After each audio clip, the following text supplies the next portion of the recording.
Hey everybody, Joe Joseph here for thedailysheeple.com, and this is your news shot. And to my good friend Kev Baker, this is for you, my friend, because here I was at my friend Kev's recommendation.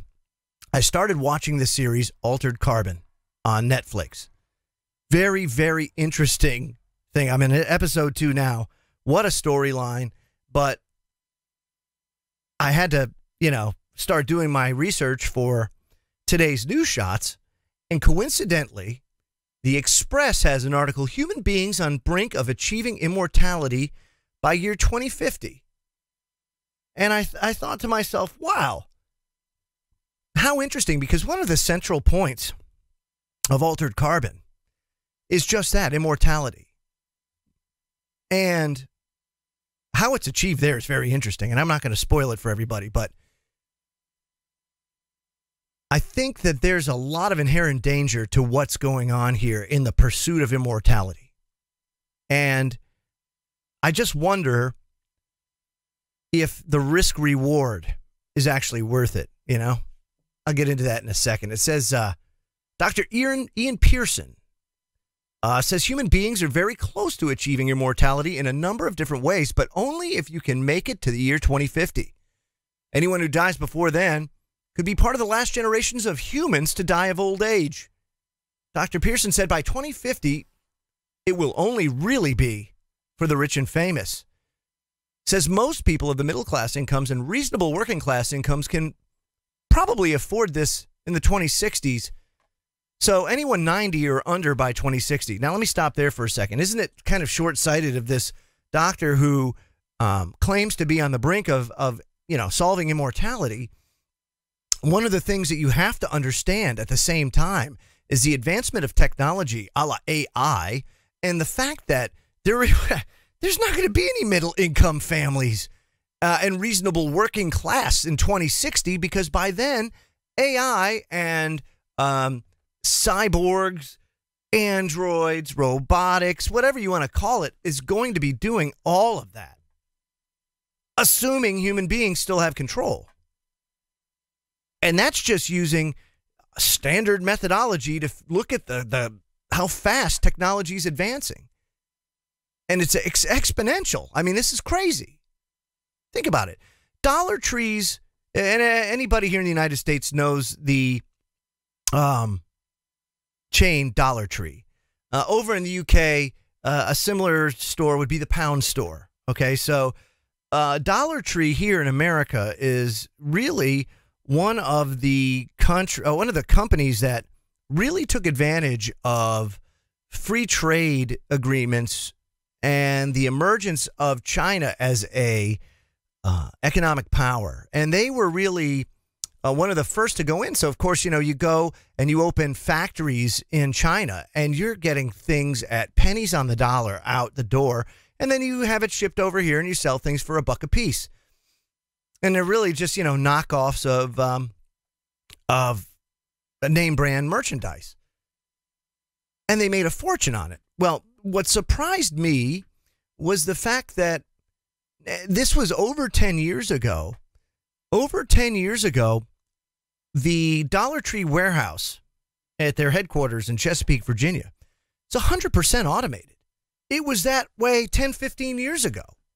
This technology existed where you didn't need one human to maintain their warehousing operations. Everything was done with robots and automated forklifts, automated everything. It was just 100% automated. And I was like, wow, if that's the way it was 10, 15 years ago, then what's the cutting edge technology now, considering how fast we've gone? You see, these things and this technology that is doing away with all the lower to middle income jobs, even the upper income jobs, is happening throughout the entire spectrum of the labor market. AI and robotics are taking all the jobs away. It is the 21st century automation movement.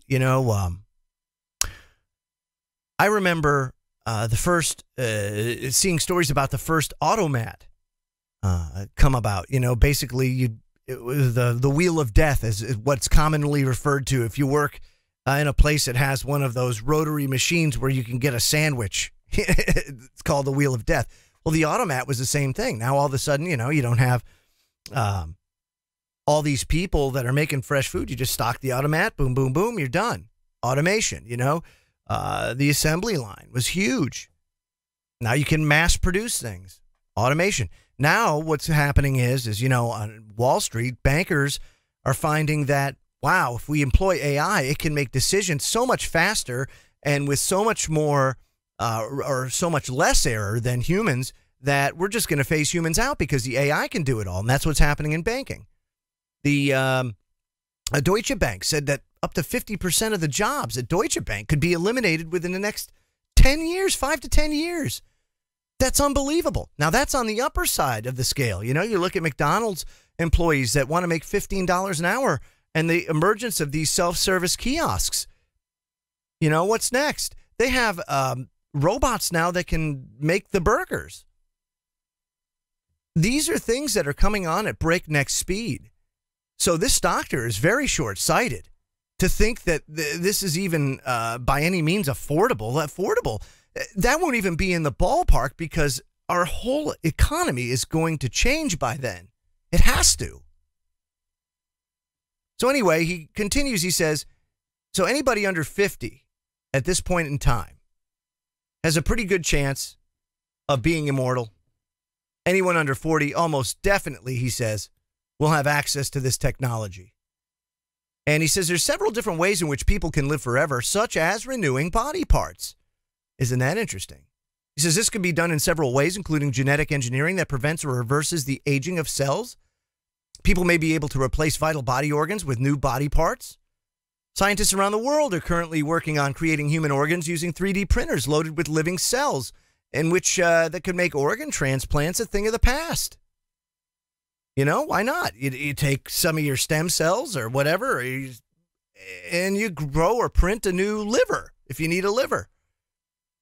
So there are quite a lot of people interested in living forever, says Dr. Pearson, and there always has been. But the difference is now the tech is improving so quickly, lots of people actually think that they can do it. And now, he says no one wants to live forever at 95 years old, but if you could rejuvenate the body to 29 or 30, you might well want to do that. And Dr. Pearson also thinks the advancements of androids, such as robots, and then people will be able to download their minds into a machine. The future is set a long time before we get to fix our bodies and rejuvenate it every time we feel like. We'd be able to link our minds to the machine world, so, well, we'd effectively be living in a cloud, which, folks, would be the matrix within the matrix. This is what they want. It says the mind would basically be living in the cloud and be able to use any android that you feel like to inhabit the real world.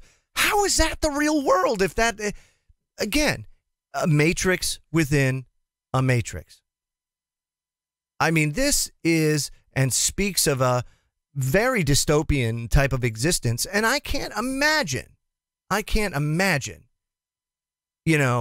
living a life like that. So I find it very interesting that people like Kurzweil and Dr. Ian Pearson are talking about this as being something far in the future, inaccessible to everybody, when if you think about it, this is exactly what these futurists are working towards. That's exactly what they're working towards. The elimination of organics of our bodies, right?